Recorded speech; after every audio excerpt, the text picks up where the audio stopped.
एक वेळ अशी येईल, हे नाथ पदोपदी तुमच्या बरोबर राहतात आणि कळत नकळत तुम्हाला सांगतात हे बरोबर आहे आणि हे चुकीचं आहे. हा विवेक जागा करण्याचं महत् कार्य या संप्रदायांनी केलेलं आहे. आणि मग हे आमचे शंकरजी आणि आमचे दत्तात्रय त्या छोट्या बालयोगियापाशी गेले. बालयोगियाला त्यांनी प्रश्न विचारला. विचारताना त्यांचे प्रश्न आणि त्यांचा संवाद हे नाथ संप्रदायातलं फार मोठं संशोधन आहे बरं का. त्यांनी प्रश्न विचारला, हे तपस्वी तरुणा, शब्द पण बघा, संवाद बघा, भाषा बघा.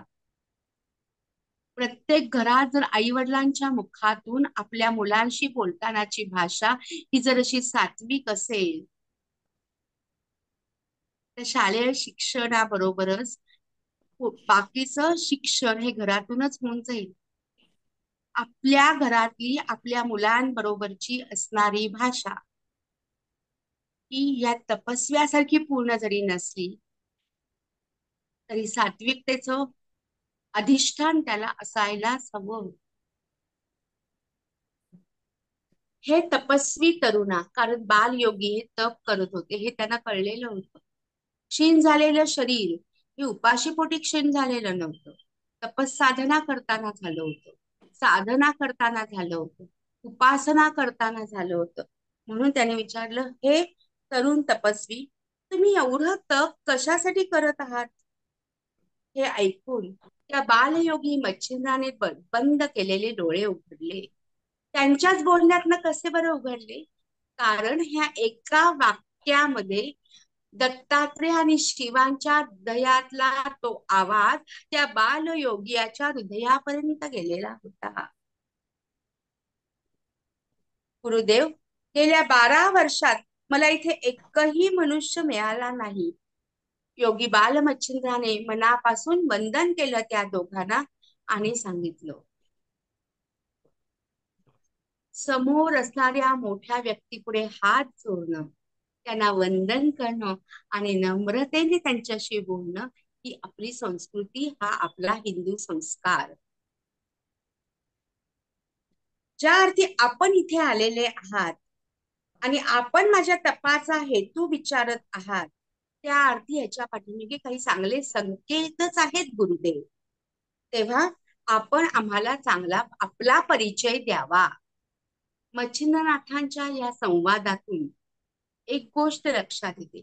मच्छिंद्रनाथांचा एक एक शब्द घ्या, या नाथपोथीतला एक एक अर्थ घ्या, तो तुम्हाला असा एक छान उलगडून दाखवतो. पोथी केवळ आम्हाला काही लौकिक सुख हवं ह्याच्यासाठी जरूर वाचा, पण तुम्हाला जीवन संस्कारांचं एक फार मोठं ज्ञानदालन इथे उघडलं जातंय. त्यात आपल्याला प्रवेश करायचा आहे आणि आपला जीवन हे या जीवन सिद्धांत साराने भरवून टाकायचंय, हे आपल्याला नाथपोथी शिकवते. हे मात्र नक्की लक्षात घ्या. ज्यावेळेस त्यांनी सांगितलं की गुरुदेव आपण आपला परिचय द्या, हल्लीची जनरेशन बघा, पिढी, मी काय हे सतत असं तुलनात्मक बोलतीये, आजच्या जगाला ह्या सगळ्या गोष्टींची गरज आहे. रस्त्यात आपल्याला कोणी काही विचारायला आलं तर हल्ली जनरेशन मध्ये तुम्ही कोण, तुम्ही का विचारताय, तुमचा संबंध काय. पण रानावनात कोणीही माणूस न आल्यानंतर जेव्हा शिव आणि दत्तात्रय आले, त्यावेळेस जी बाल मच्छिंद्राने विचारलं आपला परिचय द्या, त्यावेळेस दत्तात्रयाने करून दिलेला परिचय फार मोठा आहे. दत्तात्रयाने काय परिचय करून दिला? मी अत्री नंदन आहे, मी अत्री नंदन आहे आणि मी तुमच्यावर कृपा करण्यासाठी या ठिकाणी आलेलो आहे. हे ऐकून मच्छिंद्रनाथांच्या डोळ्यात पाणी आलं होतं. आता अनेकांच्या डोळ्यात पाणी येतच असतं. दुःख आलं तरी आपण रडतो, सुख आलं तरी आपण रडतो. नळाला पाणी येतं, समुद्राला पाणी असतं, तलावाला पाणी असतं, माठात पाणी भरलेलं असतं, फ्रीजमध्ये पाण्याच्या बॉटल असतात. कुठे पाणी नाहीये सांगा? भरपूर पावसाळ्याच्या दिवसात पाऊस आला की अख्खं गावच्या गाव जलमय होऊन जातं. मग या पाण्यामध्ये काही फरक आहे की नाही? आहे. मग हा काय फरक आहे? हा फरक समजून घ्या. आपल्या गुरुमाऊलीला बघितल्यानंतर डोळ्यातून येणारे घळाघळा पाणी, हे पाणी म्हणजे केवळ जलधारा नाही येतो. आपल्याला गुरुला बघितल्यानंतर होणारा जो आनंद आहे, हा पराकोटीचा असावा. त्यांना समोर पाहिल्यानंतर जेव्हा अष्टसात्विक भाव जागे होतात ना, त्यावेळेसच डोळ्यातनं असं पाणी येतं. बाकी सगळं जग मिथ्या वाटतं. आपल्याला स्वतःच्या शरीराच्या अस्तित्वाचा विसर पडतो. फक्त आणि फक्त माझे गुरु.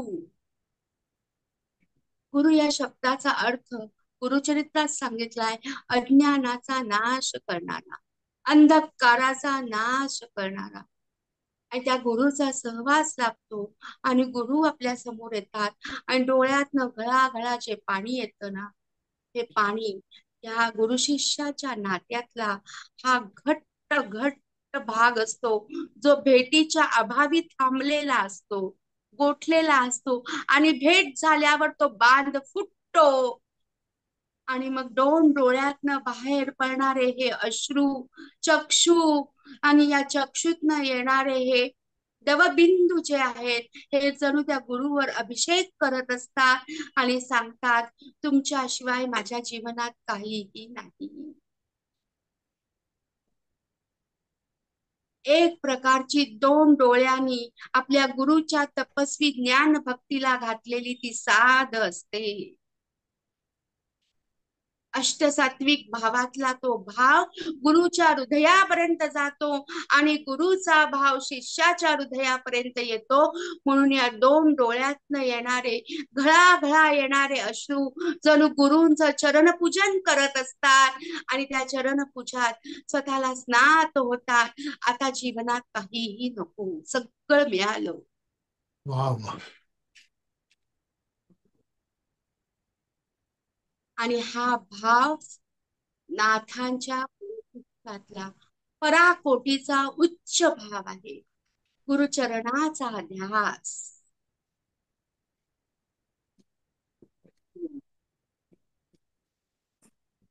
आपल्या ह्या गुरुना बघून बालमच्छिंद्र आनंदित झाले. त्यांचा आनंद गगनात मावत नव्हता. त्यांनी त्यांच्या चरणावर मस्तक ठेवलं आणि दत्तात्रयाने त्यांच्या मस्तिष्कावर हात ठेवला.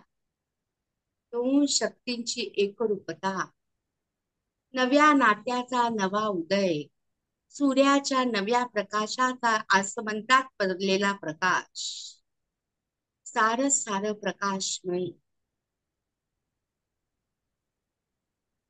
दत्तात्रयांचा वरदहस्त बालमच्छिंद्रांच्या मस्तिष्कावर पडला. दोघांना आनंद झाला. तो स्पर्श जणू ब्रह्मतत्वाचा स्पर्श होता, ब्रह्मज्ञानाचा स्पर्श होता. आणि जणू दत्तात्रय त्यांच्या अंतःकरणामध्ये निजबोध संक्रमित करत होते. हे निजबोध संक्रमित करण्याची प्रक्रिया जे गुरुच्या ज्ञानाची संक्रमण अशी शक्ती असते. विद्या, मंत्र, तंत्र सगळं दत्तात्रयाने मच्छिंद्रांना शिकवलं. त्यांना देवतांच्या शक्ती प्राप्त करून दिल्या आणि त्यांना सर्व दृष्टीने समर्थ केलं आणि संप्रदायाच्या परंपरेनुसार त्यांनी त्यांना नाथ दीक्षा दिली. नवनाथ भक्तिसार या ग्रंथामध्ये आणि नाथ संप्रदायामध्ये दीक्षेचं महत्व अनन्य साधारण आहे. हे महत्व ज्याला समजतं ते नाथ परंपरा निर्माण करतात आणि ज्ञानाची परंपरा एकाकडून दुसरीकडे संक्रमित करतात. नाथ ही संज्ञा आहे. शैली, शृंगी, अलंकार, भूषण हे सगळं दत्तात्रयाने मच्छिंद्रनाथांना दिलं आणि नाथ संप्रदाय वाढव अशी आज्ञा केली. गुरुनी दिलेली आज्ञा आणि गुरुनी दिलेला आदेश हा नाथ संप्रदायाचा एक महत्वाचा भाग आहे. हा नाथ पोथीचा गाभा आहे. नाथांच्या जीवनाची ही खरी आचारसंहिता आहे. आणि हे सगळं घेऊन मच्छिंद्रनाथ परत त्यांच्या पायावर डोकं ठेवलं आणि ते पुढे पुढे जात.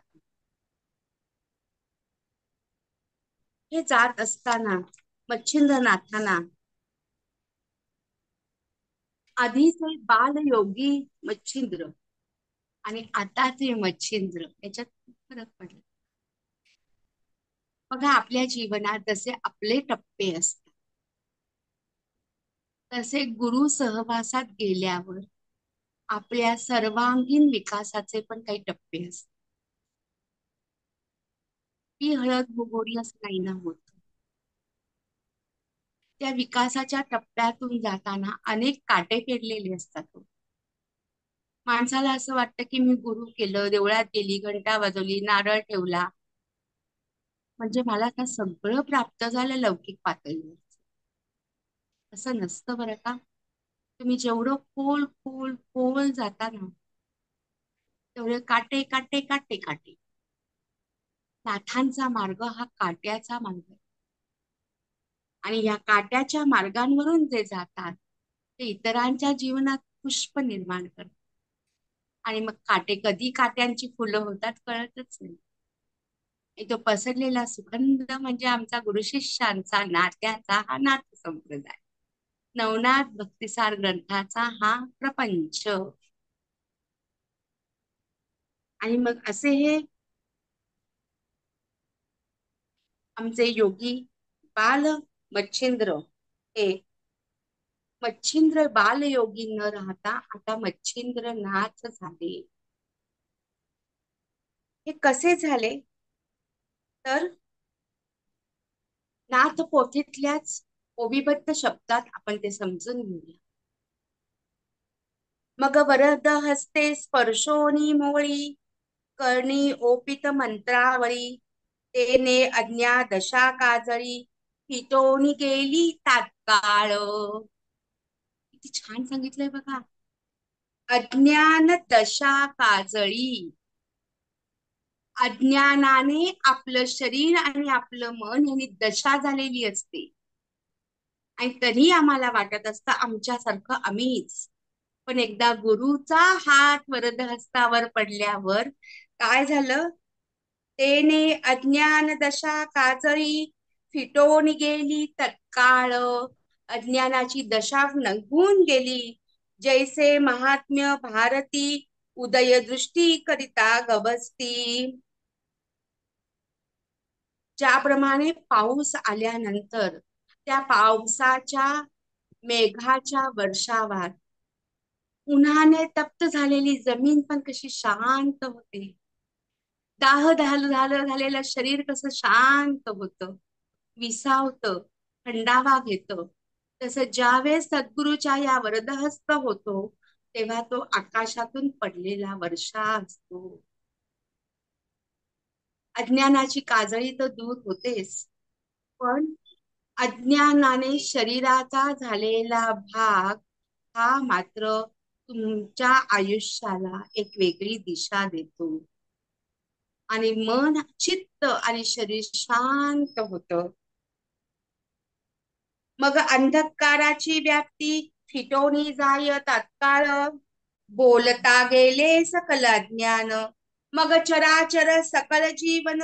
जैसे हेलावले दृष्टीसी नाठवे काही तुझे पण. झाले ऐक्य ब्रह्म सनातन.